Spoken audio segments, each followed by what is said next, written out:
Welcome to the 10-year anniversary of You Don't Know Code. Okay, it's time to play You Don't Know Code, and category number 1 offers 3 subjects worth 5 marks each. Number 1, the men that made the crapper. Number 2, I saw a carburetor that looked like a toilet the other day. And finally, number 3, fixture unit load. Well, let me see. Let's pick number 1, the men that made the crapper. They were the Bill Gates of their day.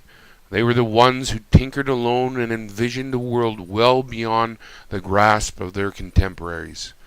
They were the toilet makers. But who was the first? Thomas Crapper? The Western Han Dynasty Chinese? Sir John Harrington?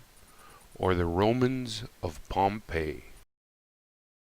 Let me see. Was it the English, the Chinese, or maybe the Italians? Let's pick number 1. In 1898, Thomas Crapper, contrary to British myth, didn't even invent the toilet. One of his workers by the name of Albert Giblin did. Thomas did buy the patent rights and marketed the toilet, thus becoming a legend in plumbing history. But not the first to make a toilet, but the first to lose you 5 marks. How about number 4, Bobby Orr? The Romans didn't have the oldest toilets, but they did have public toilets, and these toilets were typically just rectangular shaped rooms, some seating as many as 100 people going to the bathroom at the same time. Arranged along several walls of these rooms were long stone benches, each with a hole cut into it. Water running down drains underneath the benches would flush waste into the sewers. Sponge sticks were used instead of toilet paper, and then they were doused in the troughs before the toilets. Can you imagine using these sponge sticks over and over again? Anyhow, go back to the previous question and try again. Okay, it must be made in China. Number 2.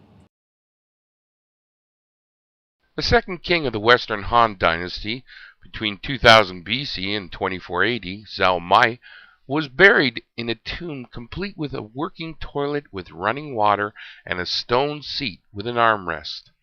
This toilet was definitely made in China, and worth apparently 5 marks. Let's pick number 2. I saw a carburetor that looked like a toilet the other day. When I was at my neighbor's cottage the other day, I heard this funny noise upon flushing the toilet. To my amazement, it was a macerating toilet that had a weird drain. What size of drain line did it have? Number 1, 1.75 inches. Number 2, 1/2 inch. Number 3, 3/4 inch. Or finally number 4, 1.5 inches.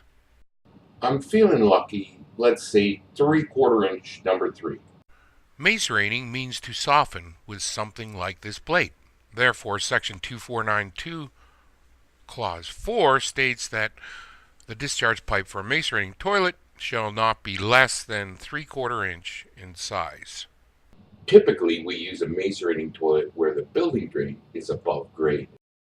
There's only 1 left, so let's pick number 3, fixture units. How many units of measure would frequently dump its hydraulic discharge or load during normal operation time of an autopsy table? Easy for me to say. What do you think? 1.5 fixture units? 2 fixture units? 1 fixture unit? Or 3? It's all up to you. How about number 2, Bride Park, New York Rangers for 2 fixture units? Correctamundo. It's true. Only 2 fixture units. Plus, autopsy tables come with fresh air hoods in case you'd like to put some shrimp on the Barbie while you add up your 5 marks and your 1.5 inch drain. Stay tuned for category number 2.